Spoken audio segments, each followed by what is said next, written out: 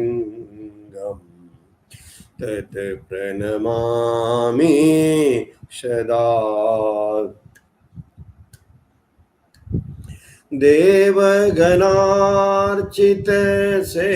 देवगणार्चितसेवितलिङ्गम् भावैर्भक्तिभिरेव च लिङ्गम् दिनकरकोटिप्रभाकरलिङ्गम् तत्प्रणमामि सदा शिवलिङ्गम् तत्प्रणमामि सदा शिवलिङ्गम्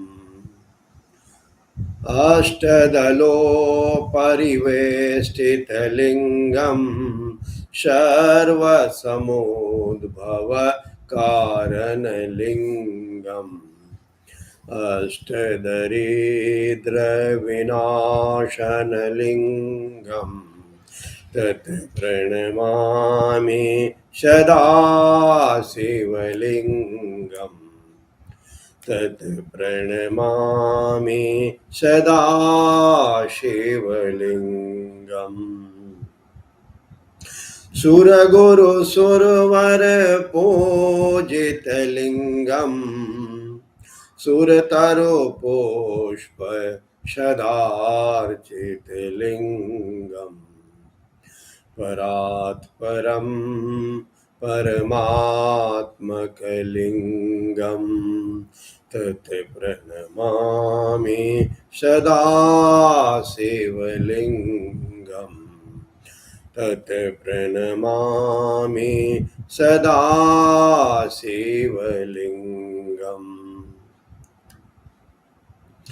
ॐ शिव परात् परं शिव ओंकारा शिव तव शरणं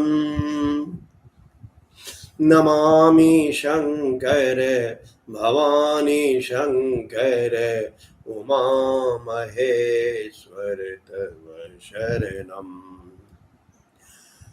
ॐ शिव परात् परं शिव ओंकारा शिव तव शरणम्। ॐ शिव परात् परं शिव ओंकारा शिव तव शरणम्। नमामि शंकर भवानी शंकर, नमामि शंकर भवानी शंकर, उमा महेश्वर तव शरणम्। ॐ नमः शिवाय, ॐ नमः शिवाय, ॐ नमः शिवाय, ॐ नमः शिवाय। ॐ शिव परात् परं शिव ओंकारा शिव तव शरणम्। ॐ शिव परात् परं शिव ओंकारा शिव तव शरणम्। नमामि शंकर भवानी शंकर, उमा महेश्वर तव शरणम्। नमामि शंकर भवानी शंकर, उमा महेश्वर तव शरणम्। ॐ नमः शिवाय, ॐ नमः शिवाय, ॐ नमः शिवाय, ॐ नमः शिवाय, ॐ नमः शिवाय, ॐ नमः शिवाय, ॐ नमः शिवाय, ॐ नमः शिवाय, ॐ नमः शिवाय, ॐ नमः शिवाय, ॐ नमः शिवाय, ॐ नमः शिवाय, ॐ नमः शिवाय, ॐ नमः शिवाय, ॐ नमः शिवाय, ॐ नमः शिवाय। जन्माद्यस्य यतोऽन्वयादितरतः श्चार्थेष्वभिज्ञः स्वराट् तेने ब्रह्महृदायादिकवये मुह्यन्ति यतशूरयः। तेजो वारिमृदां यथा विनिमयो यत्र त्रिसर्गो मृषा अधाम्ना स्वेन सदा निरस्तकुहकं सत्यं परं धीमहि।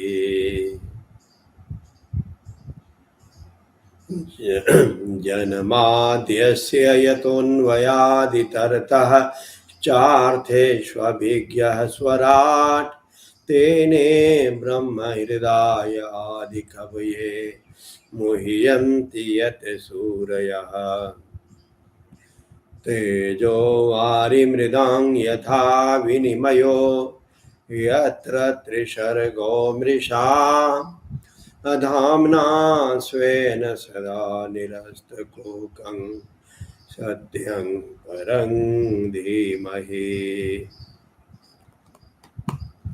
धर्मः प्रोज्झितकैतवोऽत्र परमो निर्मतशराणां सताम्। धर्मः प्रोज्झितकैतवोऽत्र परमो निर्मतशराणां सताम्। वेद्यो वास्तवमत्र वस्तु शिवदं तापत्रयोन्मूलनम्। श्रीमद्भागवते महामुनिकृते किं वा परैरीश्वरः सद्यो हृद्यवरुध्यतेऽत्र कृतिभिः शुश्रूषुभिस्तत्क्षणात्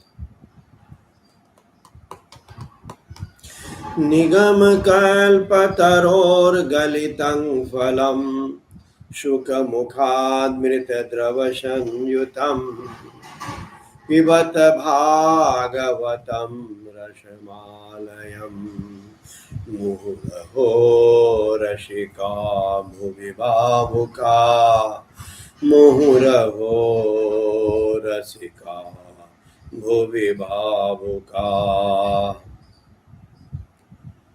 ॐ सच्चिदानन्दरूपाय विश्वोत्पत्त्यादिहेतवे तापत्रयविनाशाय श्रीकृष्णाय वयं नुमः। वसुदेवसुतं देवं कंसचाणूरमर्दनं देवकी परमानन्दं कृष्णं वन्दे जगद्गुरुम्।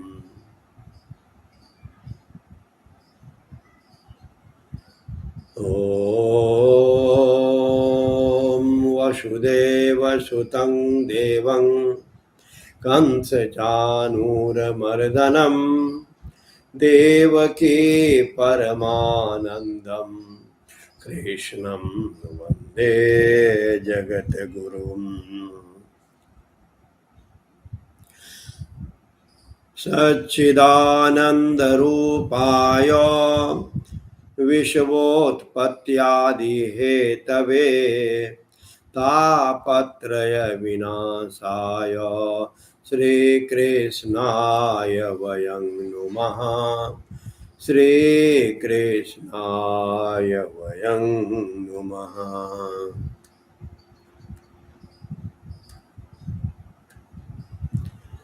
ॐ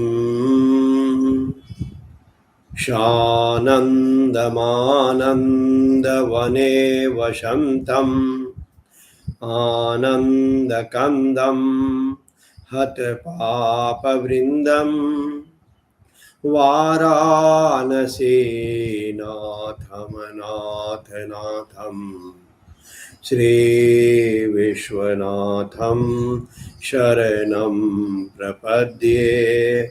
श्रीविश्वनाथं शरणं प्रपद्ये।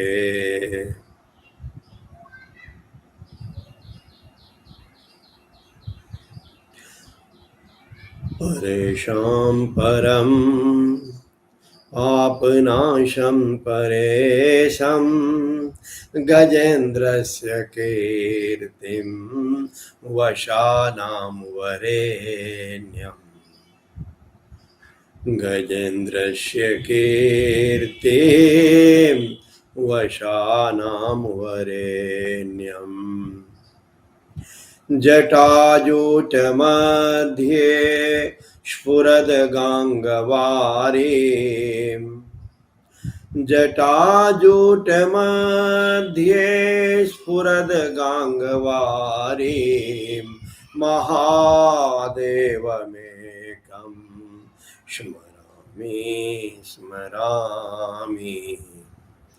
महादेवमेकं स्मरामि स्मरामि। महादेवमेकं स्मरामि स्मरामि। महादेवमेकं स्मरामि स्मरामि। गतिस्त्वं गतिस्त्वं त्वमेका भवानी। गतिस्त्वं गतिस्त्वं त्वमेका भवानी। महादेवमेकं स्मरामि स्मरामि। महादेवमेकं स्मरामि स्मरामि। गतेस्त्वं गतेस्त्वं त्वमेका भवानी। गतेस्त्वं गतेस्त्वं त्वमेका भवानी। महादेवमेकं स्मरामि स्मरामि। महादेवमेकं स्मरामि स्मरामि। महादेवमेकं स्मरामि स्मरामि। महादेवमेकं स्मरामि स्मरामि। गतेस्त्वं गतेस्त्वं त्वमेका भवानी। गतेस्त्वं गतेस्त्वं त्वमेका भवानी। प्रभु शिव, मैया पार्वती, सभी देवी देवताओं की कृपा दया सबों पर बनी रहे, यह मेरी प्रभु से विशेष प्रार्थना रहा करती है। जैसा कि हम सभी सनातन धर्मावलंबी जानते हैं कि हमारे प्रभु श्री हरि श्री नारायण 4 माह के लिए शयन को चले जाते हैं और वह एकादशी आज ही है। तो हम सभी प्रभु श्री हरि को ध्यान करते हुए,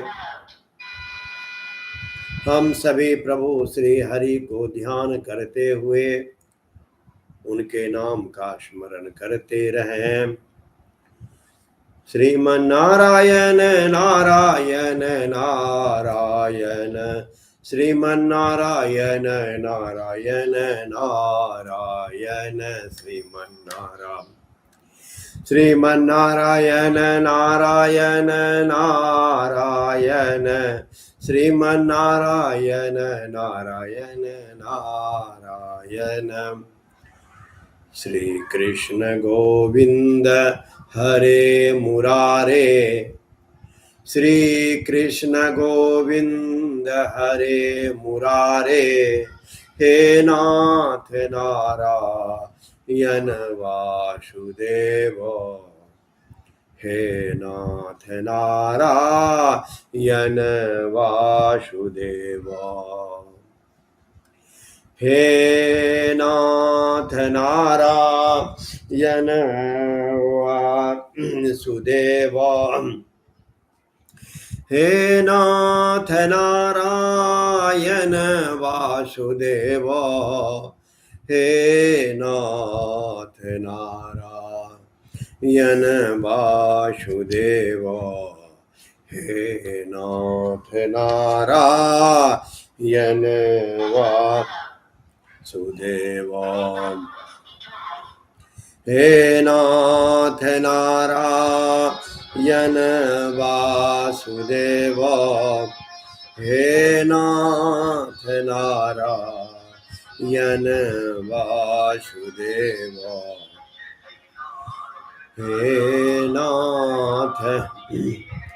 हे नाथ नारायण वासुदेव, हे नाथ नारायण वासुदेव।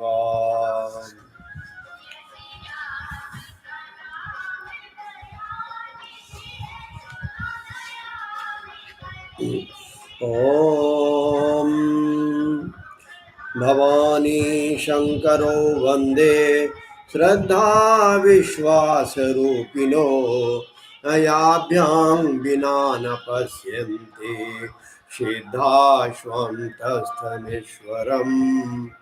याभ्यां विना न पश्यन्ति सिद्धाश्वं तस्थमीश्वरम्। वागर्था इव सम्पृक्तो वागर्थ प्रतिपत्तये, जगतः पितरो वन्दे पार्वती परमेश्वरो पार्वती परमेश्वरो। अथ श्री शिव महापुराणम विद्येश्वर संहिता अथ अष्टादशोऽध्यायः। बंधन और मोक्ष का विवेचन, शिव पूजा का उपदेश, लिंग आदि में शिव पूजन का विधान, भस्म के स्वरूप का निरूपण और महत्व, शिव के भस्म धारण का रहस्य, शिव एवं गुरु शब्द की व्युत्पत्ति तथा विघ्न शांति के उपाय और शिव धर्म का निरूपण। ऋषय ऊचुः बंध मोक्ष स्वरूपं हि ब्रूहि सर्वार्थवित्तमो। सूत उवाच बंधं मोक्षं तथोपायं वक्ष्येऽहं शृणुतादरात्। प्रकृत्याद्यष्टबन्धेन बद्धो जीवः स उच्यते। प्रकृत्याद्यष्टबन्धेन निर्मुक्तो मुक्त उच्यते। प्रकृत्याद्यवशीकारो मोक्ष इव इत्युच्येत्वत्सतः बुद्धजीवस्तु निर्मुक्तो मुक्तजीवः स कथ्यते। प्रकृत्यग्रे ततो बुद्धिरहंकारो गुणात्मकः पंचतन्मात्रमित्येत प्रकृत्याद्यष्टकं विदुः। ऋषिगण बोले, हे सर्वज्ञों में श्रेष्ठ, बंधन और मोक्ष का स्वरूप क्या है, यह हमें बतलाइए। सूत जी बोले, हे महर्षियों, मैं बंधन और मोक्ष का स्वरूप तथा मोक्ष की उपाय का वर्णन करूंगा, आप लोग आदर पूर्वक सुने। जो प्रकृति आदि 8 बंधनों से बंधा हुआ है वह जीवबद्ध कहलाता है, और जो उन 8 बंधनों से छूटा हुआ है उसे मुक्त कहते हैं। प्रकृति आदि को बस में कर लेना मोक्ष कहलाता है। प्रकृति आदि को अपने बस में कर लेना मोक्ष कहलाता है। बंधन आगंतुक है और मोक्ष स्वतः सिद्ध है। बद्ध जीव जब बंधन से मुक्त हो जाता है तब उसे मुक्त जीव कहते हैं।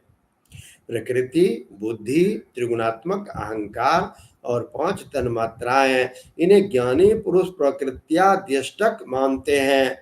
प्रकृति आदि 8 तत्वों के समूह से देह की उत्पत्ति हुई है। प्रकृत्यादष्टजो देहो देहजं कर्म उच्यते। पुनश्च कर्मजो देहो जन्म कर्म पुनः पुनः। शरीरं त्रिविधं ज्ञेयं स्थूलं सूक्ष्मं च कारणं। स्थूलं व्यापारदं प्रोक्तं सूक्ष्ममिन्द्रियभोगदं। कारणं त्वात्मभोगार्थं जीवकर्मानुरूपतः। सुखं दुःखं पुण्य पापे कर्म भी फलमश्नुते।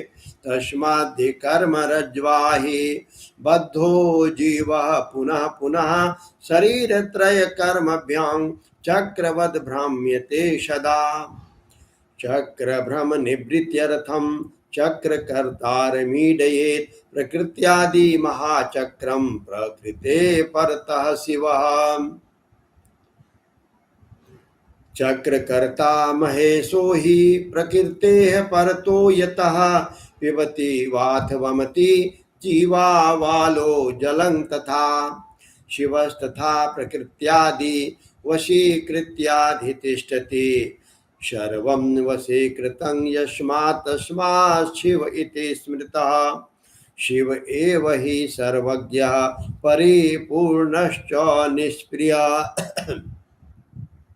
सर्वज्ञता तृप्तिरनादिबोधः। स्वतंत्रता नित्यमलुप्त शक्तिः। अनंत शक्तिश्च महेश्वरस्य यस्मान्न सैश्वर्यवैति वेदः। अतः शिव प्रसादेन प्रकृत्यादि वशं भवेत्। शिव प्रसाद लाभार्थम शिवमेव प्रपूजयेत्। निःस्पृहस्य च पूर्णस्य तस्य पूजा कथं भवेत्। शिवोद्देशकृतं कर्म प्रसादजनकं भवेत्। देह से कर्म उत्पन्न होता है, फिर कर्म से नूतन देह की उत्पत्ति होती है।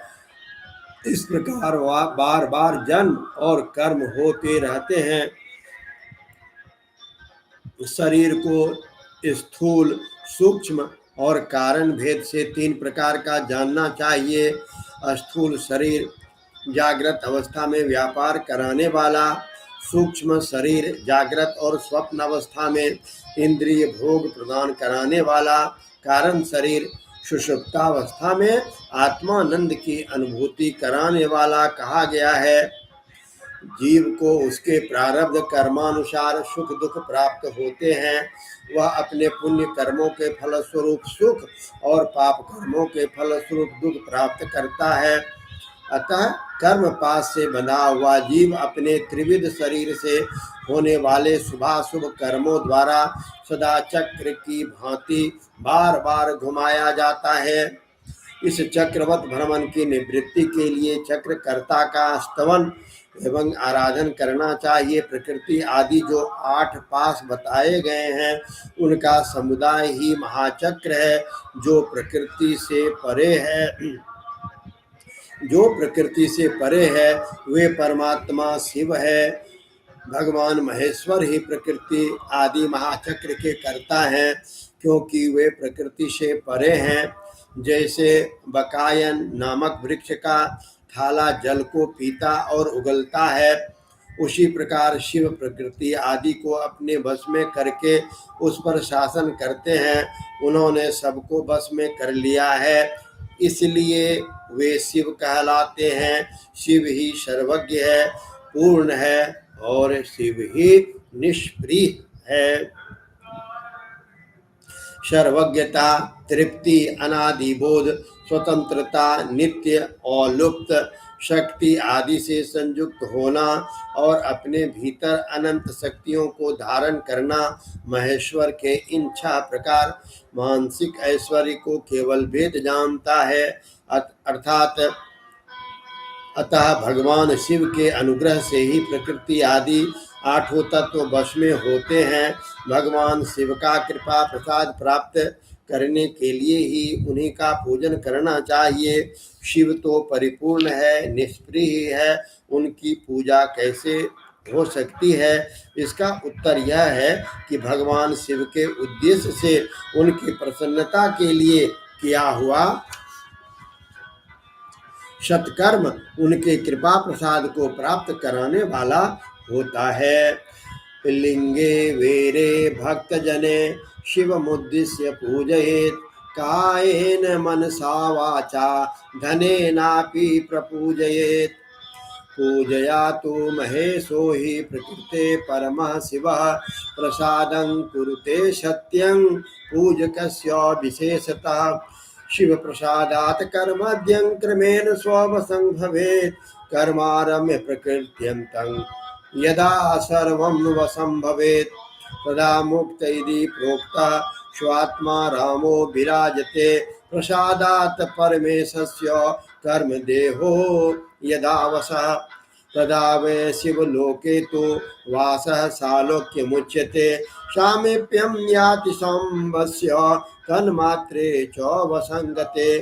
तदा तो शिव सायुज्य मायुध्यादे क्रियादिभिः महाप्रसाद लाभे च बुद्धिश्चापि वशा भवेत्।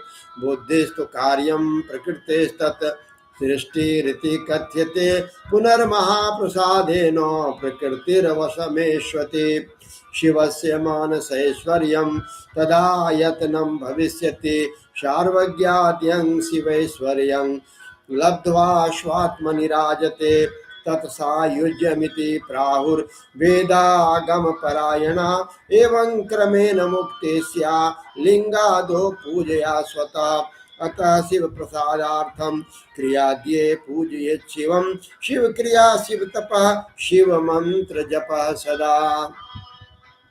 शिव ज्ञानं शिव ध्यानम् उत्तरोत्तरम् अभ्यसेत् आसुप्तेरामृते कालं नये द्वे शिव चिन्तया सद्यादिभिश्च कुसुमैर्चर्ये शिवमेष्यते।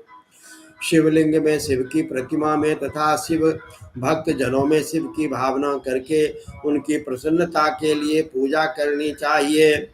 वह पूजन शरीर से, मन से, वाणी से और धन से भी किया जा सकता है। उस पूजा से प्रकृति से परे महेश्वर पूजक पर विशेष कृपा करते हैं, यह सत्य है। शिव की कृपा से कर्म आदि सभी बंधन अपने बस में हो जाते हैं। कर्म से लेकर प्रकृति पर्यंत सब कुछ जब बस में हो जाता है तब वह जीव मुक्त कहलाता है और स्वात्मा राम रूप से विराजमान होता है। परमेश्वर शिव की कृपा से जब कर्म जनित शरीर अपने बस में हो जाता है तब भगवान शिव के लोक में निवास प्राप्त होता है। इसी को शालोक्य मुक्ति कहते हैं। जब तन्मात्राएं बस में हो जाती है तब जीव जगदम्बा सहित शिव का सामीप्य प्राप्त कर लेता है। यह सामीप्य मुक्ति है। उसके आयुध आदि, क्रिया आदि सब कुछ भगवान शिव के समान हो जाते हैं। भगवान का महाप्रसाद प्राप्त होने पर बुद्धि में वश में हो जाती है। बुद्धि प्रकृति का कार्य है, उसका वश में होना सृष्टि मुक्ति कही गई है। पुनः भगवान का महान अनुग्रह प्राप्त होने पर प्रकृति वश में हो जाएगी। उस समय भगवान शिव का मानसिक ऐश्वर्य बिना यत्न के ही प्राप्त हो जाएगा। सर्वज्ञता आदि जो शिव के ऐश्वर्य हैं उन्हें पाकर मुक्त पुरुष अपनी आत्मा में विराजमान होता है। वेद और शास्त्रों में विश्वास रखने वाले विद्वान पुरुष इसी को सायुज्य मुक्ति कहते हैं। इस प्रकार लिंग आदि में शिव की पूजा करने से क्रमशः मुक्ति स्वतः प्राप्त हो जाती है। इसलिए शिव का कृपा प्रसाद प्राप्त करने के लिए तत्संबंधी क्रिया आदि के द्वारा उन्हीं का पूजन करना चाहिए। शिव क्रिया, शिव तप, शिव मंत्र जप, शिव ज्ञान और शिव ध्यान के लिए सदा उत्तरोत्तर अभ्यास बढ़ाना चाहिए। प्रतिदिन प्रातः काल से रात को सोते समय तक, जन्म काल से लेकर मृत्यु पर्यंत तक सारा समय भगवान शिव के चिंतन में ही बिताना चाहिए।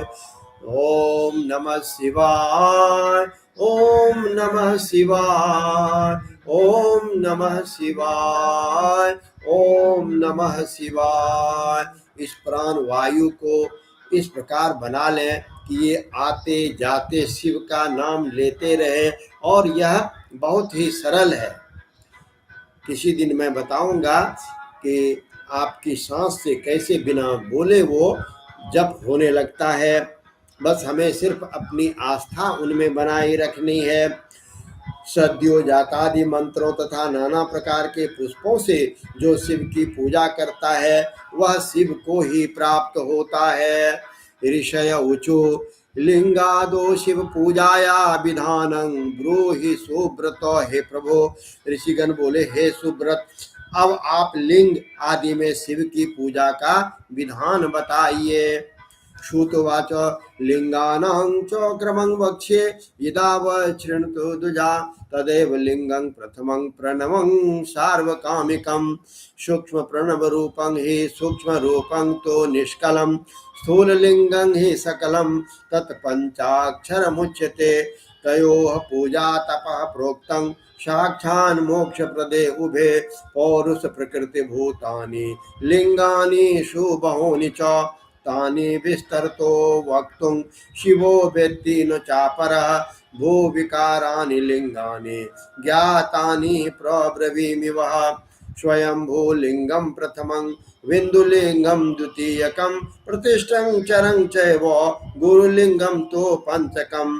देवर्षि तपसा तुष्टा सानिध्यार्थं तु तत्र वै पृथिव्यं तर्गतः सर्वे बीजं वै नादरूपतः स्थावरं कुर्वद्भिः मुद्विद्य व्यक्त एव स स्वयं भूतं जातमिति स्वयं भूरिति तं विदो तल्लिंग पूजया ज्ञानं स्वयमेव प्रवर्धते सुवर्ण रजतादो वा पृथिव्यां स्थिण्डले विपा स्वहस्तलिखितं लिंगम शुद्ध प्रणव मंत्रकम यंत्रलिंगम समालिख्यम प्रतिष्ठा वाहनं चरेत बिन्दुनादमयं लिंगं स्थावरं जंगमं च यत् भावनामयमेतद्धि शिवदृष्टं नो संशयः यत्र शिवस्य ते शम्भुस्तत्रस्तस्मै फलप्रदः स्वहस्तलिखिते यन्त्रे स्थावरादाव कृत्रिमे आवाह्य पूज्ये शंभो षोडशैरुपचारके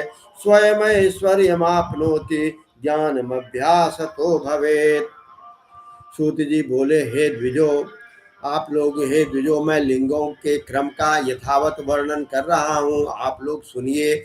यह प्रणव ही समस्त अभिष्ट वस्तुओं को देने वाला प्रथम लिंग है, उसे सूक्ष्म प्रणव समझिए। सूक्ष्म लिंग निष्कल होता है और स्थूल लिंग शकल पंचाक्षर मंत्र को ही स्थूल लिंग कहते हैं।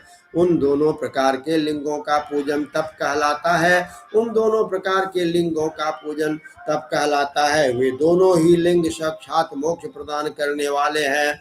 पौरुष लिंग और प्रकृति लिंग के रूप में बहुत से लिंग हैं, उन्हें भगवान शिव ही विस्तार पूर्वक बताते हैं, दूसरा कोई नहीं जानता। प्रकृति के विकार भूत जो जो लिंग ज्ञात हैं, उनको मैं आप लोगों को बता रहा हूँ। उनमें प्रथम स्वयंभू लिंग, दूसरा बिंदु लिंग, तीसरा प्रतिष्ठित लिंग, चौथा चर लिंग और पांचवा गुरु लिंग है। देवर्षियों की तपस्या से संतुष्ट होकर उनके समीप प्रकट होने वाले पृथ्वी के अंतर्गत बीज रूप से व्याप्त हुए भगवान शिव वृक्षों के अंकुर भांति भूमि को भेद कर नादलिंग के रूप में व्याप्त हो जाते हैं। वे स्वतः व्यक्त हुए शिव ही स्वयं प्रकट होने के कारण स्वयंभू नाम धारण करते हैं। ज्ञानी जन उन्हें स्वयंभू लिंग के रूप में जानते हैं। उस स्वयंभू लिंग की पूजा, और हम सभी भाग्यशाली हैं कि जिस स्थान से मैं पढ़ रहा हूँ, इस जगह पर हमसे 10 मीटर की दूरी पर एक पिपली धाम स्थान है। उस जगह पर एक पीपल का वृक्ष था, अब नहीं है, और उस वृक्ष की एक डाली के टूटने पर उस वृक्ष से एक लिंग का प्रादुर्भाव हुआ था। हम भाग्यशाली हैं कि हमें उस शिवलिंग के पूजन करने का अवसर प्राप्त हुआ। उस स्वयं भूलिंग की पूजा करने से उपासक का ज्ञान स्वयं ही बढ़ने लगता है। सोने चांदे आदि के पत्र पर, भूमि पर अथवा वेदी पर अपने हाथ से लिखित जो शुद्ध प्रणव मंत्र लिंग है, उसमें तथा यंत्र लिंग का आलेखन करके उसमें भगवान शिव की प्रतिष्ठा और आवाहन करे, ऐसा बिंदु नादमय लिंग अस्थावर और जंगम दोनों ही प्राप्त होता है। इसमें शिव का दर्शन भावना में ही होता है, इसमें संदेह नहीं है। जिसको जहाँ भगवान शंकर के प्रकट होने का विश्वास हो, उसके लिए वही प्रकट होकर वे अभिष्ट फल प्रदान करते हैं। अपने हाथ से लिखे हुए यंत्र में अथवा अकृत्रिम स्थावर आदि में भगवान शिव का आवाहन करके 16 उपचारों से उनकी पूजा करें। ऐसा करने से साधक स्वयं ही ऐश्वर्य को प्राप्त कर लेता है और इस साधन के अभ्यास से उनको ज्ञान भी प्राप्त होता है। देवश्चौरिषिभिश्चापि स्वात्मसिद्ध्यर्थमेव हि स्वमन्त्रेणात्महस्तेन कृतं यदृच्छमण्डले शुद्ध भावनया चैव स्थापितं लिंगमुत्तमं तल्लिंगं पौरुषं प्राहुः तत्प्रतिष्ठितमुच्यते। तल्लिंग पूजया नित्यं पौरुषैश्वर्यमाप्नुयात् महद्भिर्ब्रह्मणैश्चापि राजभिश्च महाधने। शिल्पिना कल्पितं लिंगं मंत्रेण स्थापितं च यत् प्रतिष्ठितं प्राकृतं हि प्राकृतैश्वर्य भोगदम्। यदुर्जितं च नित्यं च तद्वि पौरुषमुच्यते। यद् दुर्बलमादित्यं च तद्वि प्राकृत मुच्यते लिंगं नाभिस्तथा जीवानासाग्रं च शिखाक्रमात् काट्यादिषु त्रिलोकेषु लिंगमाध्यात्मतिकं चरम् पर्वतं पौरुषं प्रोक्तं भूतलं प्राकृतं विदु वृक्षादि पौरुषं ज्ञेयं गुल्मादि प्राकृतं विदु षष्टिकं प्राकृतं ज्ञेयो शालिगो धूम पौरुषम ऐश्वर्यं पौरुषं विद्याधनी माध्यष्ट सिद्धिदम् शोस्त्री धन दी विषयं प्राकृतं प्राहुरस्तिका प्रथमं चरलिंगेषु रसलिंगं प्रकथ्यते रसलिंगं ब्रह्मणानां सर्वाभीष्टप्रदं भवेत् वानलिंगं क्षत्रियाणां महाराज्यप्रदं शुभं स्वर्णलिंगं तु वैश्यानां महाधनपतित्वदम् शिलालिंगं तु शूद्राणां महाशुद्धिकरं शुभं स्फाटिकं वानलिंगं च सर्वेषां सर्वकामदं स्वीया भावेन्यदीयं तो पूजायां न निषिध्यते स्त्रीणां तो पार्थिवं लिंगं शवर्त्रीणां विशेषतः। देवताओं और ऋषियों ने आत्मसिद्धि के लिए अपने हाथ से वैदिक मंत्रों के उच्चारण रूप शुद्ध मंडल के द्वारा भावना से और उत्तम शिवलोक की स्थापना की। उसे पौरुष लिंग कहते हैं और वही प्रतिष्ठित लिंग कहता है। उस लिंग की पूजा करने से सदा पौरुष ऐश्वर्य की प्राप्ति होती है और महान ब्राह्मणों तथा महाधनी राजाओं द्वारा किसी शिल्पी से शिवलिंग का निर्माण कराकर मंत्र पूर्वक जिस लिंग की स्थापना तथा प्रतिष्ठा की गई हो वह प्राकृत लिंग है। वह शिवलिंग प्राकृत ऐश्वर्य भोग को देने वाला होता है। जो शक्तिशाली और नित्य होता है उसे पौरुष लिंग कहते हैं और जो दुर्बल तथा अनित्य होता है उसे प्राकृत लिंग कहते हैं।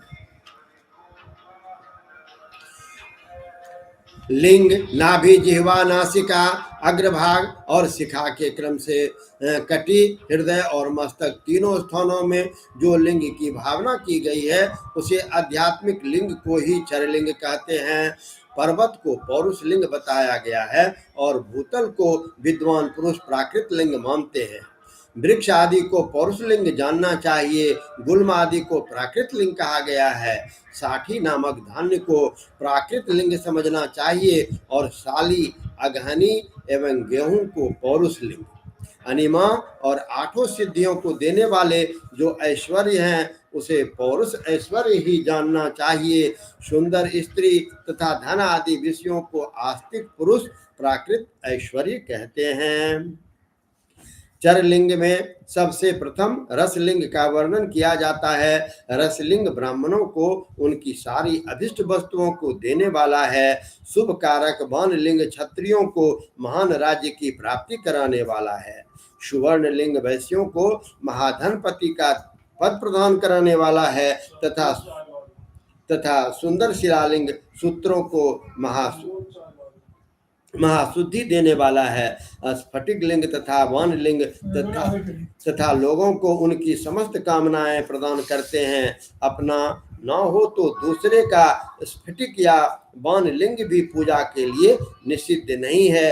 स्त्रियों विशेषतः सद्भावों के लिए विधवानां प्रवृत्तीनां स्फटिकं परिकीर्तितं विधवानां निवृत्तानां रसलिंगं विशिष्यते।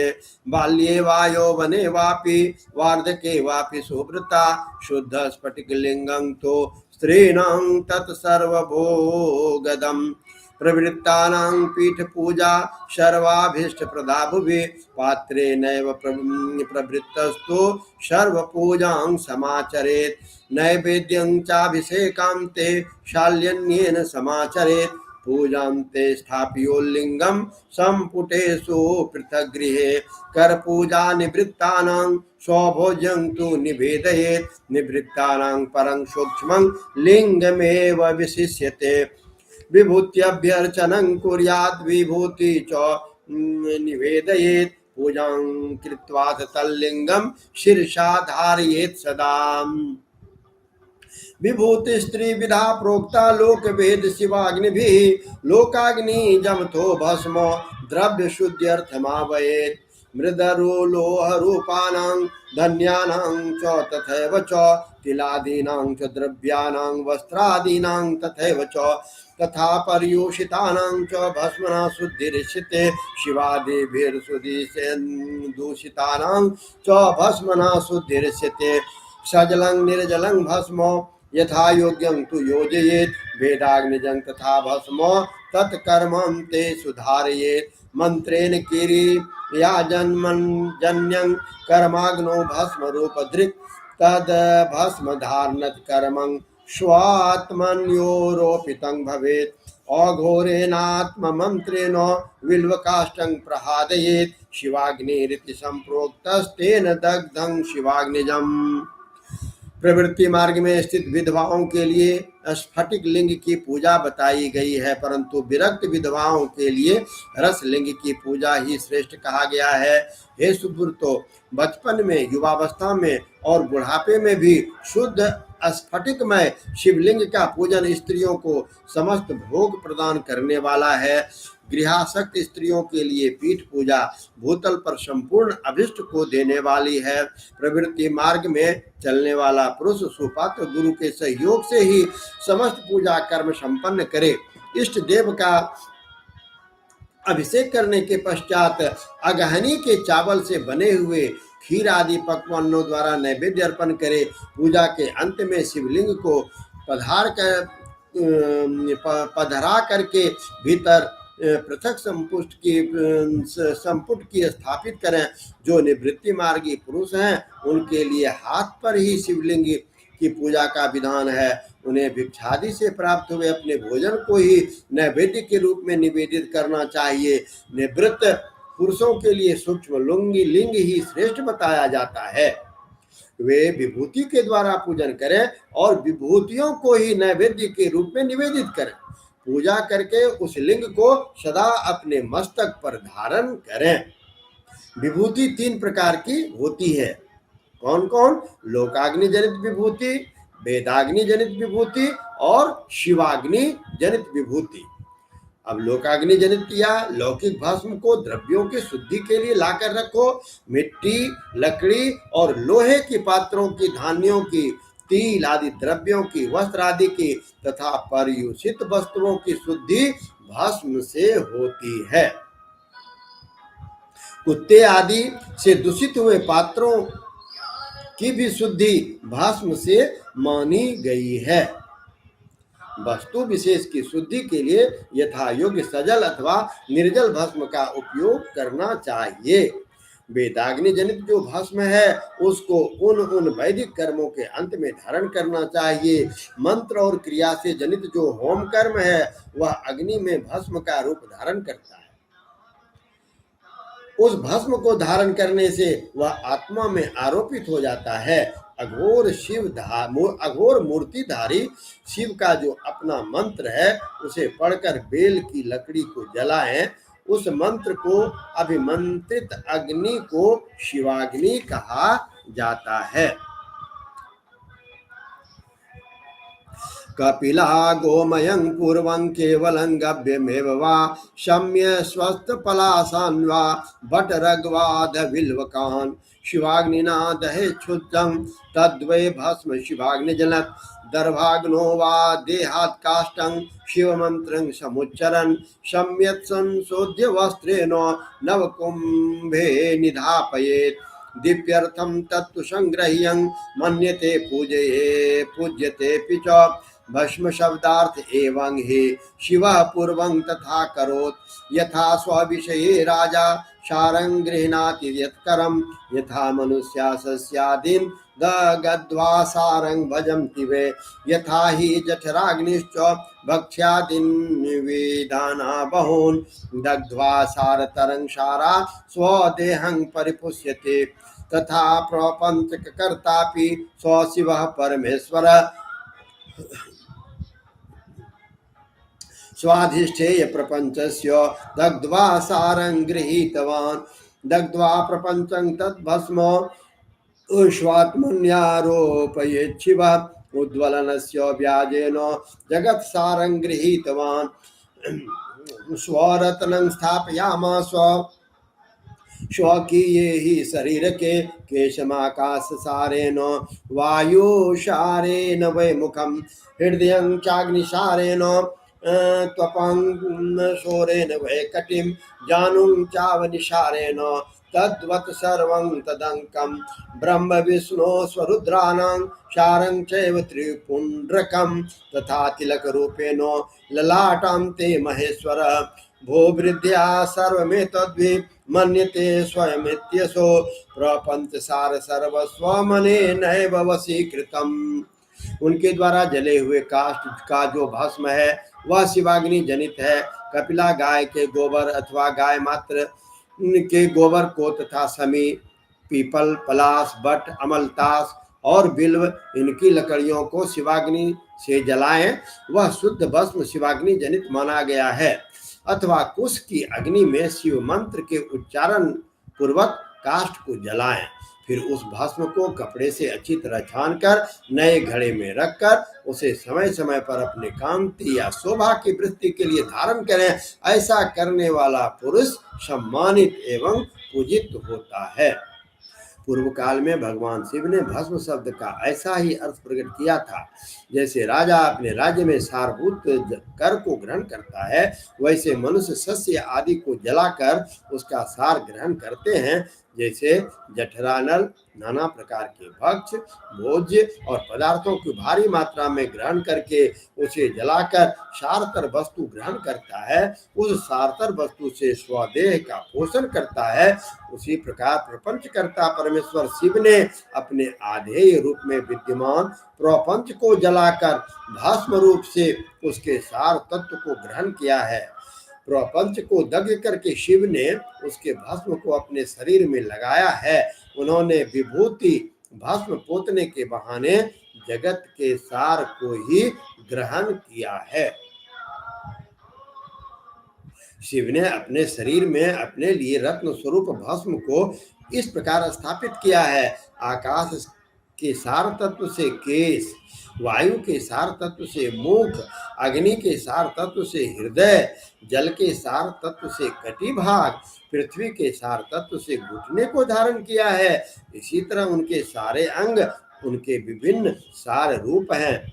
महेश्वर ने अपने ललाट के मध्य में तिलक रूप में जो त्रिपुंड्र धारण किया है, वह ब्रह्मा, विष्णु और महेश का सार तत्व है। वे इन सब वस्तुओं को जगत के अभ्युदय का हेतु मानते हैं। इस भगवान शिव ने ही प्रपंच के सार सर्वस्व को अपने वश में किया है, अतः इन्हें अपने वश में करने वाला कोई दूसरा नहीं है, इसलिए वे शिव कहे जाते हैं। तस्मादस्य वशीकर्ता नान्योस्ति सह शिवः स्मृतः। इन्हें अपने बस में करने वाला कोई नहीं है, प्रभु शिव। और क्या हुआ शिव का? बहुत अच्छा ये व्युत्पत्ति है। तस्मादस्य वशीकर्ता नो अन्यः अस्ति सो शिवः स्मृतः। यथा सर्वमृगाणां च हिंसको मृगहिंसकः अस्य हिंसा मृगो नास्ति तस्मात् सिंह इति रति। अब देखिए, सिंह का नाम सिंह क्यों कहा गया है? सिंह, यही तो विशेषता है हमारे सनातन धर्म ग्रंथों की, संस्कृत के ग्रंथों की। जितने भी नाम हैं उसके पीछे कारण है। हम यूं ही पिता नहीं बोलते हैं, हम यूं ही माता नहीं बोलते। माता पिता जो भी बोलते हैं उस शब्द के पीछे हमारे निरुक्तकार हुआ करते थे, जो शब्द बनाया करते थे कि इसके लिए यह शब्द बनाया जाए। तो अब देखिए, सिंह शब्द का नाम क्या हुआ? जैसे समस्त मृगों का हिंसक, मृग पशु सिंह कहलाता है। समस्त मृगों का हिंसक, मृग है पशु, सभी पशु का जो हिंसक है वह सिंह कहलाता है। और उसकी हिंसा करने वाला कोई दूसरा मृग नहीं है, और उस सिंह की को मारने वाला कोई दूसरा पशु नहीं है, अतएव उसे सिंह कहा गया है। शं नित्यं सुखमानन्दोऽमिकारः स्मृतपुरुषः स्मृता वकार शक्तिर्मृतं मेलनं शिव उच्यते तस्माद्देवं स्वमात्मानं शिवा कृत्वार्चयेत् शिवं तस्मादुज्ज्वलनं पूर्वं त्रिपुण्ड्रं धारयेत् परं पूजा काले हि सजलं शुद्ध्यर्थं निर्जलं भवेत् दिवा वा यदि वा रात्रो नारी वात नरोऽपि वा पूजार्थं स्वजलं भस्मो त्रिपुण्ड्रे नैव धारयेत् त्रिपुण्ड्रं स्वजलं भस्मो धृत्वा पूजां करोति यः शिव पूजा फलं सांगं तस्यैव सो निश्चितम् भस्म वै शिव मंत्रेण धृत्वा युच्चाश्रमी भवेत् शिवाश्रमीति संप्रोक्तः शिवैक परमो यतः शिव प्रत्येक कनिष्ठस्य न शौचो न च सूतकं ललाटे ग्रेसितं भस्मो तिलकं धारयेन् मृदा स्वहस्ताद् गुरुहस्ताद् शिवभक्तस्य लक्षणं गुणारुद्र इति प्रोक्तो गुरु शब्दस्य विग्रह स्विकारान् राजा सादीन् गुणानुर्धे व्यपोहति गुणातीतः परशिवो गुरुरूपं सभाश्रितः गुणत्रयं व्यपोह्याग्रे शिवं बोधयति तिसः विश्वस्तानां तु शिष्यानां गुरुरित्याभिधीयते। स्वकार का अर्थ है नित्य एवं आनंद। अब हम शिव की व्याख्या पढ़ रहे हैं। शिव में जो स्व ई व है वो कैसे है? स्वकार का अर्थ है नित्य एवं आनंद। ईकार को पुरुष और वकार को अमृत स्वरूप शक्ति कहा गया है और इन सब का सम्मिलित रूप ही शिव कहलाता है। अतः इस रूप में भगवान शिव को अपनी आत्मा मानकर उनकी पूजा करनी चाहिए। साधक पहले अपने अंगों में भस्म लगाए, फिर ललाट में उत्तम त्रिपुंड धारण करे। पूजा काल में स्वजल भस्म का उपयोग होता है और द्रव्य शुद्धि के लिए निर्जल भस्म का। दिन हो अथवा रात्रि हो, नारी हो या पुरुष हो, पूजा करने के लिए उसे भस्म जल सहित ही त्रिपुंड रूप में ललाट पर धारण करना चाहिए। जल मिश्रित भस्म को त्रिपुंड रूप में धारण करके जो व्यक्ति शिव की पूजा करता है उसे सांग शिव की पूजा का फल तुरंत प्राप्त होता है, यह सुनिश्चित है। जो प्राणी शिव मंत्र के द्वारा भस्म को धारण करता है वह सभी ब्रह्मचर्य, गृहस्थ, वानप्रस्थ और संन्यास आश्रमों में श्रेष्ठ होता है और उसे शिवाश्रमी कहा जाता है, क्योंकि वह एकमात्र शिव को ही परम श्रेष्ठ मानता है। हर हर महादेव। पढ़ना चाहिए, बहुत गूढ़ बातें हैं और हम माया में पड़े हुए हैं। आज वो कल वो, दिनमपि रजनी सायं प्रातः शिशिर वसंतो पुनरायातः कालः क्रीडति गच्छ। ये काल रूपी जो है हमारे आयु को खाते जा रहा है और हमारी इच्छा बढ़ती जा रही है। ज्यों ज्यों हम मृत्यु के समीप जाते हैं हमारी इच्छा उतनी प्रबल होती जा रही है और जब हम इसको नियंत्रित करते हैं तो फिर हम शिव के सानिध्य में हैं।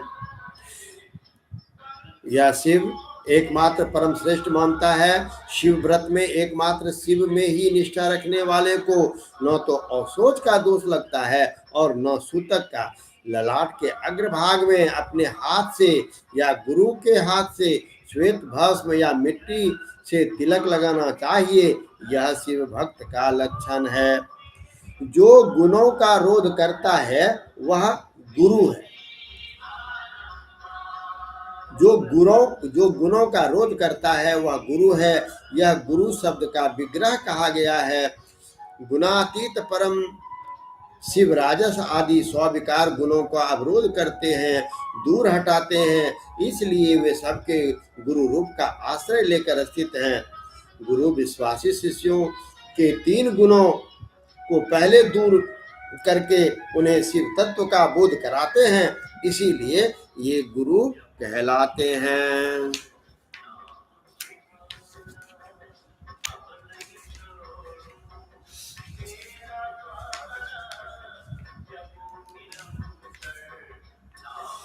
तस्माद् गुरु शरीरं तो गुरुलिंगं भवेत् बुधः गुरुलिंगस्य पूजां तो गुरुषु शरणं भवेत् श्रुतं करोति शुश्रूषा कायेन मनसा गिरा उक्तं यद् गुरुणां पूर्वं शाक्यं वा शक्यमेव वा करोत्येव हि पूतात्मा प्राणैरपि धनैरपि तस्माद्वै शासने योग्यः शिष्य इत्यभिधीयते। शरीराद्यर्थकं सर्वं गुरोद्धत्या सुशिष्य का अग्रपाकं निवेद्याग्रे भुञ्जीयात् गुरो गर्भगूर्वनुज्ञया शिष्य पुत्र इति प्रोक्तो सदा शिष्यत्व योग्यतः जिह्वालिङ्गान् मंत्रसुखं कर्णयोनेन शिष्य वे जातः पुत्रो मंत्रपुत्रः पितरं पूजयेत् गुरुं निज निमज्जयति पुत्रं वै संसारे जनकः पिता संतारयति संसारात् गुरुर्वै बोधकः पिता उभयोरन्तरं ज्ञात्वा पितरं गुरुमर्चयेत् अंगशुश्रया चापि धनाद्ये स्वर्जिते गुरुं पादादिकेश पर्यन्तं लिंगान्यंगानि यद्गुरो धनरूपे पादुकाद्ये पादांग्रहणादिभिः स्नानाभिषेक नैवेद्यर्भोजनैश्च प्रपूजयेत्। गुरु पूजैव पूजां स्यात् शिववश्य परमात्मना गुरु सेवातो यत् सर्वम् आत्मशुद्धिकरी भवेत्। गुरो से शिवोचिष्टं जलमग्नादि निर्मितं शिष्यानां शिवभक्तानां ग्राह्यं भोज्यं भवेद्विजा। गुर्वग्नुज्ञाविरहितं चोरवत् सकलं भवेत्। गुरोरपि विशेषज्ञं यत्नाद् गृह्णीतं वै गुरुम् अज्ञानमोचनं साध्यं विशेषज्ञो हि मोचकः। अतः बुद्धिमान शिष्य को चाहिए कि उन गुरु के शरीर को गुरुलिंग समझना चाहिए। गुरु जी की सेवा शुश्रूषा ही गुरुलिंग की पूजा होती है। मन शरीर मन और वाणी से की गई गुरु सेवा से शास्त्र ज्ञान प्राप्त होता है। अपनी शक्ति से शक्य अथवा अशक्य जिस बात का भी आदेश गुरु ने दिया हो उसका पालन प्राण और धन लगाकर पवित्रात्मा शिष्य करता है। इसलिए इस प्रकार अनुशासित रहने वाले को शिष्य कहा जाता है। सुशील शिष्य को शरीर धारण के सभी साधन गुरु को अर्पित करके तथा अन्न का पहला पाक उन्हें समर्पित करके उनकी आज्ञा लेकर भोजन करना चाहिए। शिष्य को निरंतर गुरु के सानिध्य के कारण पुत्र कहा जाता है। जिह्वा रूप लिंग के मंत्र रूपी शुक्र का कान रूपी योनि में आधान करके जो पुत्र उत्पन्न होता, जिह्वा रूपी लिंग से मंत्र रूपी शुक्र का कान रूपी योनि में आधान करके जो पुत्र उत्पन्न होता है उसे मंत्र पुत्र कहते हैं। उसे अपने पिता स्वरूप गुरु की सेवा करनी चाहिए। शरीर को उत्पन्न करने वाला पिता तो संसार प्रपंच में पुत्र को डुबोता है। ज्ञान देने वाला गुरु रूप पिता संसार सागर से पार कर देता है। इन दोनों पिताओं के अंतर को जानकर गुरु रूप पिता की अपने कमाए धन से तथा अपने शरीर की विशेष सेवा पूजा करनी चाहिए। पैर से केश पर्यंत जो गुरु के शरीर के अंग हैं उनके भिन्न भिन्न प्रकार से यथा स्वयं अर्चित धन के द्वारा उपयोग की सामग्री प्राप्त कराकर अपने हाथों से पैर दबाकर स्नान अभिषेक आदि कराकर नैवेद्य भोजनादि देकर पूजा करनी चाहिए। गुरु की पूजा ही परमात्मा शिव की पूजा है। गुरु के उपयोग से बचा हुआ सारा पदार्थ आत्म शुद्धि कराने वाला होता है। हे द्विजो, गुरु का शेष जल तथा अन्न आदि से बना हुआ शिवोचिष्ट शिव भक्तों और शिष्यों के लिए ग्राह्य तथा भेज्य है। गुरु की आज्ञा के बिना उपयोग में लाया हुआ सब कुछ वैसा ही है जैसे चोर चोरी करके लाई हुई वस्तु का उपयोग करता है। गुरु से भी विशेष ज्ञानवान पुरुष मिल जाए तो उसे यत्न पूर्वक गुरु बना लेना चाहिए। गुरु से भी विशेष ज्ञानवान पुरुष मिल जाए तो उसे भी यत्न पूर्वक गुरु बना लेना चाहिए। और ज्ञान रूपी बंधन से छूटना ही जीव मात्र के लिए साध्य पुरुषार्थ है। अतः जो विशेष ज्ञानवान है वही जीव को उस बंधन से छुड़ा सकता है। आदो चो विघ्न शमनं कर्तव्यं कर्म पूर्तयेत् निर्विघ्नेन कृतं शांगं कर्म वै सफलं भवेत्। तस्माद् सकल कर्मादो विघ्नेशं पूजयेत् बुधः सर्वबाधा निवृत्त्यर्थं सर्वं देवान् यजेत् बुधः। ज्वारादि ग्रंथि रोगाश्च बाधा यद्यात्मिके मता पिशाचम्बुकादीनां वल्मीकाद्युद्भवेत् यथा। अस्माक देव गोधानि जन्तूनां पतनेऽपि च गृहे कच्छप सर्प स्त्री दुर्जना दर्शनेऽपि च वृक्ष नारी गवीदीनां प्रसूति विषयेऽपि च भावी दुःखं समायाति तस्मात् ते भौतिकामता अमेध्यास निपातश्च महामारी तथैव च ज्वरमारी विसूचिश्च गौमारी च मसूरिका जन्म ग्रह संक्रांति ग्रह योगा स्वराशिके दुख स्वप्न दर्शनाद्यश्च मता वे यादि दैविका शव चांडाल पतित स्पर्शम दंत गृहे गते एतादृशे समुत्पन्ने भावी दुख से सूचके शांति यज्ञं तु मतिमा कुर्यात् द्वेष शांते देवालयेत गोष्ठं वा चैत्ये वापि गृहांगने प्रदेशोन्नत धिस्नये वे द्विहस्ते स्वलंकृते भारमात्रं बृहधान्यं प्रस्थाप्य परिसृत्य च मध्ये विलिख्य कमलं च दिक्षु विलिख्य वै तन्तुना वेष्टितं कुम्भं नवगुल्लकधूपितं मध्ये स्थाप्य महाकुम्भं तथा दिक्ष्वपि विन्देशेत् शानाम्रकूर्जादीन् कलामश्च तथैष्टसु पूरयेन मन्त्रपूतेन पञ्चद्रव्ययुतेन हि पक्षिपेन्नवरत्नानि नीलादीनि क्रमशस्तथा कर्मज्ञं च स्वपत्नी कर्माचार्यवर्येद् बुधः कर्म की सांगोपांग पूर्ति के लिए पहले विघ्न शांति करनी चाहिए। निर्विघ्नता पूर्वक तथा सांग संपन्न किया हुआ कार्य ही सफल होता है। इसलिए सभी कर्म के प्रारंभ में बुद्धिमान व्यक्ति को विघ्न विनायक गणपति का पूजन करना चाहिए। सभी कर्मों के प्रारंभ में बुद्धिमान व्यक्ति को विघ्न विनायक गणपति का पूजन करना चाहिए। सभी बाधाओं को दूर करने के लिए विद्वान व्यक्ति को सभी देवताओं की पूजा करनी चाहिए। ज्वर आदि ग्रंथि रोग आध्यात्मिक बाधा कही जाती है। पिशाच और सियार आदि का दिखना, बौबी का जमीन पर उठ आना, अकस्मात छिपकली आदि जंतुओं का गिरना, घर में कच्छप, सांप, दुष्ट स्त्री का दिखना, वृक्ष, नारी और गौ आदि की प्रसूति का वर्णन दर्शन होना आगामी दुख का संकेत होता है। अतः यह आदि भौतिक बाधा मानी जा सकती है। किसी अपवित्र वस्तु का गिरना, बिजली का गिरना, महामारी, ज्वर मारी, हैजा, गोमारी, मसूरी का एक प्रकार का शीतला रोग, जन्म नक्षत्र पर ग्रहण, संक्रांति, अपनी राशि में अनेक ग्रहों का योग होना तथा दुख स्वप्न दर्शन आदि आदि दैविक बाधा कही जाती है।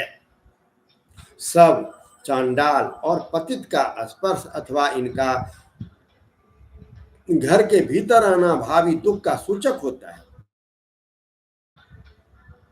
बुद्धिमान मनुष्य को चाहिए कि उन दोष की शांति के लिए शांति यज्ञ करे। किसी मंदिर, गौशाला, यज्ञशाला अथवा घर के आंगन में जहां 2 हाथ ऊंची जमीन हो उसे अच्छी तरह साफ करके उस पर एक भार धान रखकर उसे फैला दें।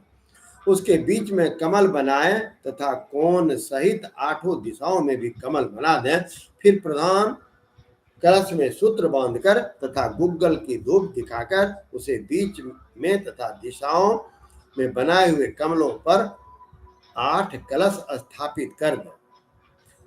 8 कलशों में कमल, आम्रपल्लव, कुशा डालकर पंचद्रव्यों से युक्त मंत्रपूत से जल से भरे। उन समस्त कलशों में नीलम और नवरत्नों को क्रमशः डालना चाहिए। तत्पश्चात बुद्धिमान यजमान कर्मकांड को जानने वाले स्वपत्निक आचार्य का वरण करें।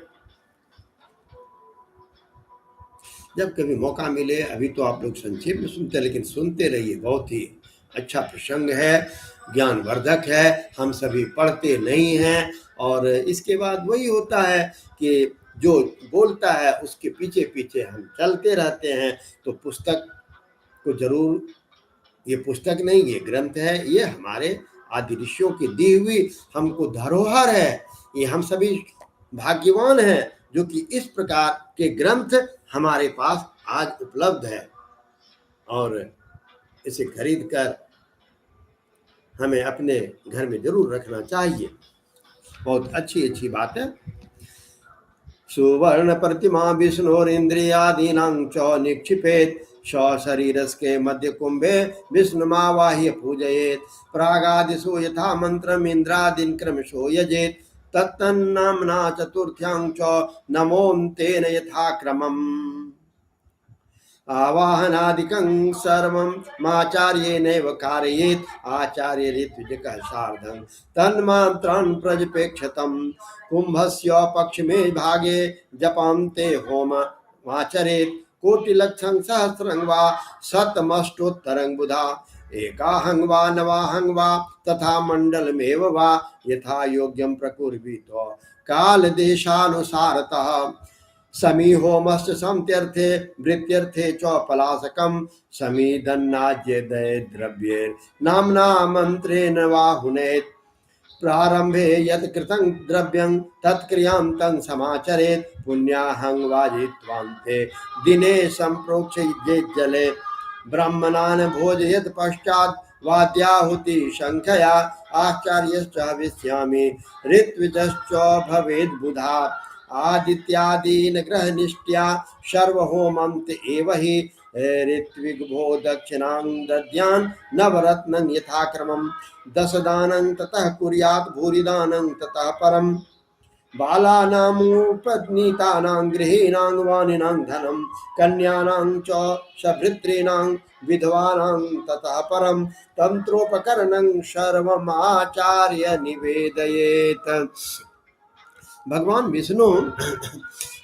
विष्णु की स्वर्ण प्रतिमा तथा इंद्रादि देवताओं की प्रतिमाएं बनाकर उन कलश में छोड़ें। पूर्ण पात्र से ढके मध्य कलश पर भगवान विष्णु का आह्वान करके उनकी पूजा करें। पूर्व दिशा से प्रारंभ करके सभी दिशाओं में मंत्रानुसार इंद्रादि का क्रमशः पूजन करना चाहिए। उनके नामों में चतुर्थी विभक्ति सहित नमः का प्रयोग करते हुए उनका पूजन करते रहना चाहिए। ये आवाहन आदि सारे कार्य आचार्य द्वारा संपन्न कराए तथा आचार्य और ऋत्विजों को देवताओं मंत्रों को 100 बार जपें। कलशों की पश्चिम दिशा में उसके बाद होम करना चाहिए। कलश की पश्चिम दिशा में जप के बाद होम करना चाहिए।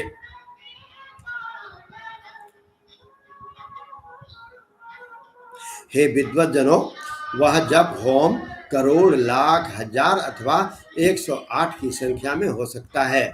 इस विधि से एक दिन 9 दिन अथवा 40 दिन में देश काल की व्यवस्था के अनुसार शांति यज्ञ यथोचित रूप में संपन्न करें। शांति के लिए समी तथा वृत्ति रोजगार के लिए पलाश की समिधा से अन्न घृत और सुगंधित द्रव्यों से उन देवताओं के नाम अथवा मंत्रों से हवन करना चाहिए। प्रारंभ में जिस द्रव्य का उपयोग किया हो अंत तक उसी का प्रयोग करते रहना चाहिए। अंतिम दिन पुण्याह वाचन कराकर कलश के जल से प्रोक्षण करना चाहिए। तत्पश्चात आहुति की संख्या के बराबर ब्राह्मणों को भोजन कराएं। हे विद्वानों, आचार्य और ऋत्विजों को हविष्य का भोजन कराना चाहिए। सूर्य आदि नवग्रहों का होम के अंत में पूजन करना चाहिए। ऋत्विजों को क्रमानुसार नवरत्नों की संख्या देनी चाहिए दक्षिणा स्वरूप। तत्पश्चात 10 दान करें और उसके बाद भूयसी दान करना चाहिए। बालक, यज्ञोपवीति, गृहस्थाश्रमी और वानप्रस्थियों को धन का दान करना चाहिए। तत्पश्चात कन्या, सधवा और विधवा स्त्रियों को देने के लिए अनंतर बची हुई तथा यज्ञ में बची हुई सारी सामग्री आचार्य को समर्पित कर देना चाहिए। हर हर महादेव। उत्पातानां च मारीणां दुःखस्वामी यमः स्मृते तस्माद्यमस्य प्रीत्यर्थं कालदानं प्रदापयेत्। शतनिष्केन वा कुर्यात् दशनिष्केन वा पुनः पाशाङ्कुशधरं कालं कुर्यात् पुरुषरूपिणं तत्स्वर्ण प्रतिमादानं कुर्यात् दक्षिणया सह तिलदानं ततः कुर्यात् पूर्णयुष्य प्रसिद्धये आज्यावेक्षण दानं च कुर्याद्व्याधि निवृत्तये सहस्रं भोजयेद् विप्रान् दरिद्रः शतमेव वा वित्ताभावे दरिद्रस्तु यथाशक्ति समाचरेत् भैरवस्य महापूजां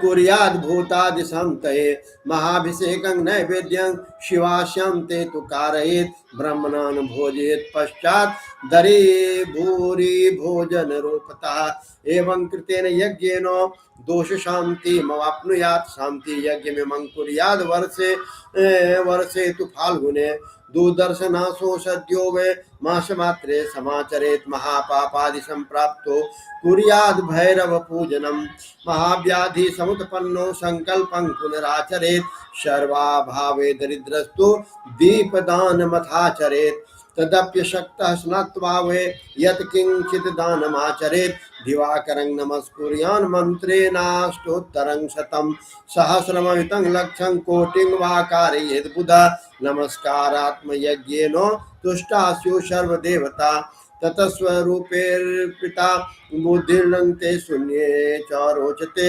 याचस्याहन्ति त्वयि दृष्टे विवर्जिता नम्रोऽहं हि स्वदेहेन भोमहं त्वमेंसि प्रभो न शून्यो मत्स्वरूपो वे तव दासोऽस्मि सम्प्रतां यथा योग्यं स्वात्मयज्ञं नमस्कारं प्रकल्पयेत् अथात्र शिव नैवेद्यं दत्त्वा ताम्बूलम् माहरेत उत्पात महामारी और दुखों के स्वामी यमराज माने जाते हैं, इसलिए यमराज की प्रसन्नता के लिए काल प्रतिमा का दान करना चाहिए। 100 निष्क या 10 निष्क के परिमाण की पास और अंकुश धारण की हुई पुरुष के आकार की स्वर्ण प्रतिमा बनावे, उस स्वर्ण प्रतिमा का दक्षिणा सहित दान करना चाहिए।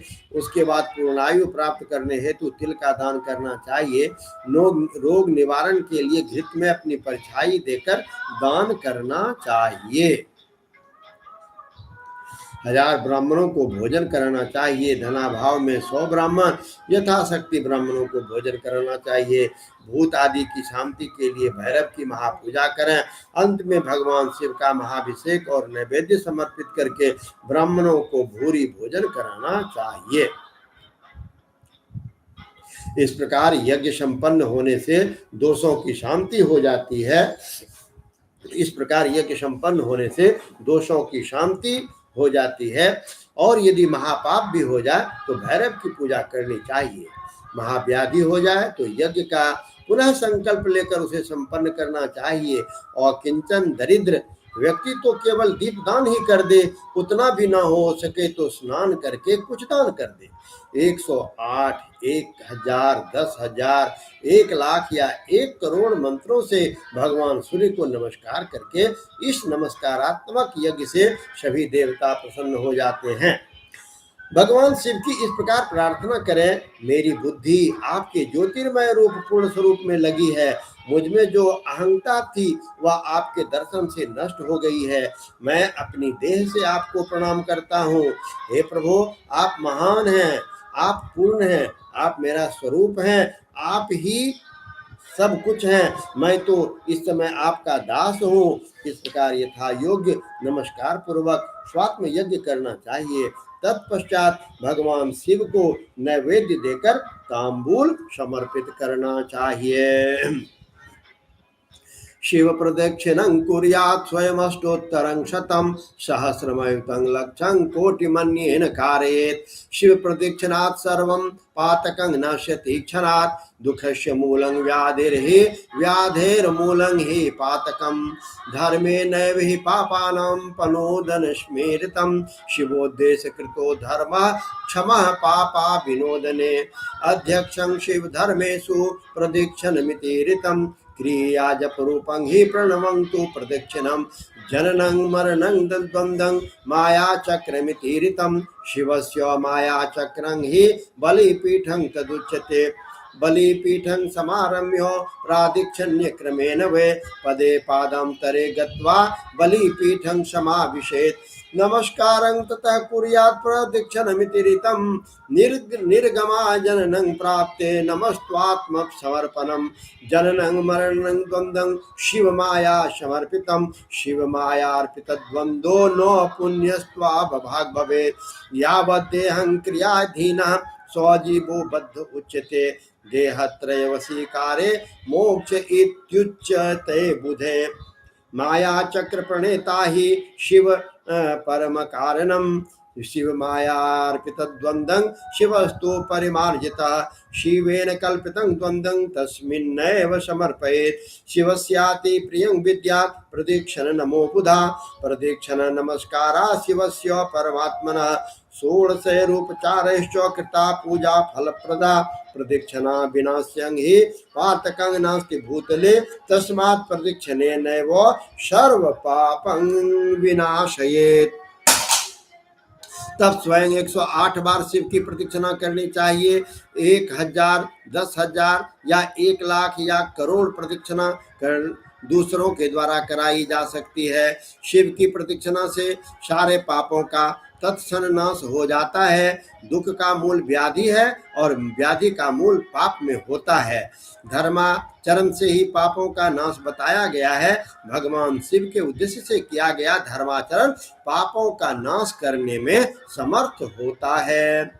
शिव के धर्मों में प्रदक्षिणा को प्रदान कहा गया है। क्रिया से जब स्वरूप होकर प्रणव ही प्रदक्षिणा बन जाता है। जन्म और मरण का द्वंद्व ही माया चक्र कहा गया है। शिव का माया चक्र ही बलि पीठ कहलाता है। बलि पीठ से आरंभ होकर प्रदक्षिणा के क्रम में एक पैर से पीछे दूसरा पैर रखते हुए बलि पीठ में पुनः प्रवेश करना चाहिए। तत्पश्चात नमस्कार करना चाहिए। इसे प्रदक्षिणा कहते हैं। बलि पीठ से बाहर निकलना, जन्म प्राप्त होना और नमस्कार करना ही आत्मसमर्पण है। जन्म और मरण रूप द्वंद्व भगवान शिव की माया से प्राप्त है। जो इन दोनों को शिव की माया को ही अर्पित कर देता है वह फिर शरीर के बंधन में नहीं पड़ता। जब तक शरीर रहता है तब तक जो क्रिया के ही अधीन है वह जीवबद्ध कहलाता है। स्थूल, सूक्ष्म और कारण तीनों शरीरों को बस में कर लेने पर जीव का मोक्ष हो जाता है, ऐसा ज्ञानी पुरुषों का कथन है। माया चक्र के निर्माता भगवान शिव ही परम कारण हैं। वे अपनी माया के दिए हुए द्वंद्व का स्वयं ही परिमार्जन करते हैं। अतः शिव के द्वारा कल्पित हुआ द्वंद्व उन्हीं को समर्पित कर देना चाहिए। हे विद्वानों, प्रदक्षिणा और नमस्कार शिव को अति प्रिय है, ऐसा जानना चाहिए। भगवान शिव की प्रदक्षिणा, नमस्कार और षोडशोपचार पूजन अत्यंत फलदायी होता है। ऐसा कोई पाप इस पृथ्वी पर नहीं है जो शिव प्रदक्षिणा से नष्ट न हो सके। इसलिए प्रदक्षिणा का आश्रय लेकर सभी पापों का नाश कर लेना चाहिए। शिव पूजा परो मनुनि सत्यादि गुण संयुता क्रिया तपोज ज्ञान ध्याने स्वेकमाचरेत् ऐश्वर्यं दिव्य देहश्च ज्ञानम अज्ञान संख्यता शिव सन्निध्यमित्येव क्रियादीनां फलं भवेत् करेण फलं याति तमसः परे हापनात् जन्मनः परे मार्जित्वान् बुद्ध्या जनित निव यथा देशं यथा कालं यथा देहं यथा धनं यथा योग्यं प्रकुर्वितो क्रियादीन शिव भक्तिमान् न्यायार्जित सुवित्तेन वशेत प्राज्ञः शिवस्थले जीव हिंसादिरहित मति क्लेश विवर्जितं पंचक्षरेण जप्तं वा तोयमन्नं विदो सुखम अथवा हुर्दरिद्रस्य भिक्षान्नं ज्ञानदं भवेत् शिव भक्तस्य भिक्षान्नं शिव भक्ति विवर्धनम शंभो शत्रमिति प्राहुर भिक्षान्नं शिव योगिनम ये केनाप्युपायेन यत्र कुत्रापि भूतले शुद्धानुभुक्षदा मौनी रहस्यं न प्रकाशयेत् प्रकाशेतु भक्तानां शिवमाहात्म्यमेव हि रहस्यं शिवमन्त्रस्य शिवो जानाति न परः शिव भक्तो वशे नित्यं शिवलिंगं समाश्रिता स्थानुलिंगाश्रये नैवस्थानुर्भवति भूर्सुरा पूजयाचरलिंगस्य क्रमान्मुक्तो भवेत् ध्रुवं सर्वमुक्ते समासेन साध्य साधनमुत्तमं व्यासेन यत् पुरा प्रोक्तं यच्युतं हि मया पुरा भद्रमस्तु वस्माकं शिव भक्ति दृढ़स्तथा व्यासेन पूजयाचरलिंगस्य क्रमान्मुक्तो भवेत् ध्रुवं सर्वमुक्तं समासेन साध्य साधनमुत्तमं व्यासेन यत् पुरा प्रोक्तं यच्छ्रुतं हि मया पुरा भद्रमस्तु हि वोष्माकं शिव भक्ति दृष्टास्तु सा यो इमं पठते ध्यायं यः शृणोति नरः सदा शिव ज्ञानं सौलभते शिवस्य कृपया बुधा। जो शिव की पूजा में तत्पर हो वह मौन रहे, सत्य आदि गुणों से संयुक्त हो और क्रिया जप तप ज्ञान और ध्यान में एक एक का अनुष्ठान करता रहे। ऐश्वर्य, दिव्य शरीर की प्राप्ति, ज्ञान का उदय और ज्ञान का निवारण और भगवान शिव के सामीप्य का लाभ, ये क्रमशः क्रिया आदि के फल हैं। निष्काम कर्म करने से अज्ञान का निवारण हो जाता है। निष्काम कर्म करने से अज्ञान का निवारण हो जाने के कारण शिव भक्त पुरुष उसके यथोक्त फल को पाता है। शिव भक्त पुरुष देश काल शरीर और धन के अनुसार यथा योग्य क्रिया आदि का अनुष्ठान करें। न्यायोपार्जित उत्तम धन से निर्वाह करते हुए विद्वान पुरुष शिव के स्थान में निवास करे। जीव हिंसा आदि से रहित और अत्यंत क्लेश शून्य जीवन बिताते हुए पंचाक्षर मंत्र के जप से अभिमंत्रित अन्न और जल को सुख स्वरूप माना गया है। अथवा यह भी कहते हैं कि दरिद्र पुरुष के लिए भिक्षा से प्राप्त हुआ अन्न ज्ञान देने वाला होता है। शिव भक्त को भिक्षान्न प्राप्त हो तो वह शिव भक्ति को बढ़ाने वाला होता है। शिव योगी पुरुष भिक्षान्न को शंभु सत्र बढ़ाते हैं। जिस किसी भी उपाय से जहाँ कहीं भी भूतल पर शुद्ध अन्न का भोजन करते हुए सदा मौन भाव से रहे और अपने साधन का रहस्य किसी पर प्रकट न करे, भक्तों के समक्ष ही शिव के महात्म्य को प्रकाशित करें। शिव मंत्र के रहस्य को भगवान शिव ही जानते हैं, दूसरा कोई नहीं जानता। शिव भक्त को सदा शिवलिंग के आश्रित होकर वास करना चाहिए। हे ब्राह्मणों, शिवलिंगाश्रय के प्रभाव से वह भक्त भी शिवरूप ही हो जाता है। चरलिंग की पूजा करने से वह क्रमशः अवश्य ही मुक्त हो जाता है। महर्षि व्यास ने पूर्व काल में जो कहा था, मैंने जैसा सुना था उसका साध्य और साधन का संक्षेप में मैंने वर्णन कर दिया। अब आप सबका कल्याण हो, भगवान शिव में आपकी दृढ़ भक्ति बनी रहे। जो मनुष्य इस अध्याय का पाठ करता है अथवा जो इसे सुनता है, हे विज्ञजनों, वह भगवान शिव के कृपा से शिव ज्ञान को प्राप्त कर लेता है। ओम नमः शिवाय, ओम नमः शिवाय, ओम नमः शिवाय, ओम नमः ओम नमः शिवाय, ओम नमः शिवाय, ओम नमः शिवाय, ओम नमः शिवाय, ओम नमः शिवाय, ओम नमः शिवाय, ओम नमः शिवाय, ओम नमः। शिव का एक दो श्लोक को सुना दीजिए आपके मुख से।